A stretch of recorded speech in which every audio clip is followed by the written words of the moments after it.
Hello everyone, Hardeep here from This Week in AI with yet another How to AI video.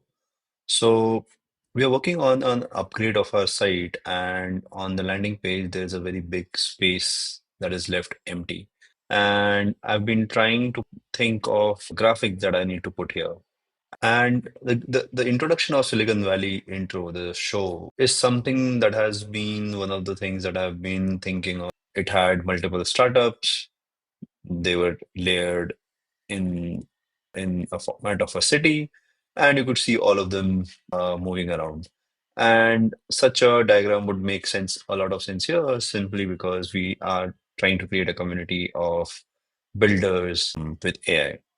Now, now for that, we will have to either create an isomorphic diagram of the logo, or we could use we could use AI to generate 3D version of these logos.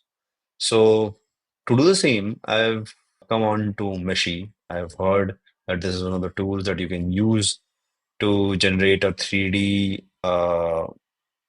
figure out of either text, or you can use a simple image.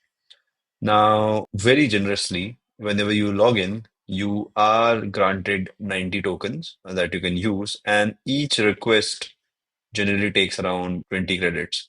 So I've uploaded the image. This is the This Week in AI logo. Let's see what happens when you generate a 3D render of this. Okay, so I guess it's made. Let's just view it. Wow. Wow. You have to give it to them. They have been able to generate something out of just an image. Wow. So that's it. If you're into gaming, or if you want to generate a 3D render of via prompt, you can do this using Meshy.ai. And I've also added a referral link in the comments in the description of this video. Just take a look at it also and let us know how you find it.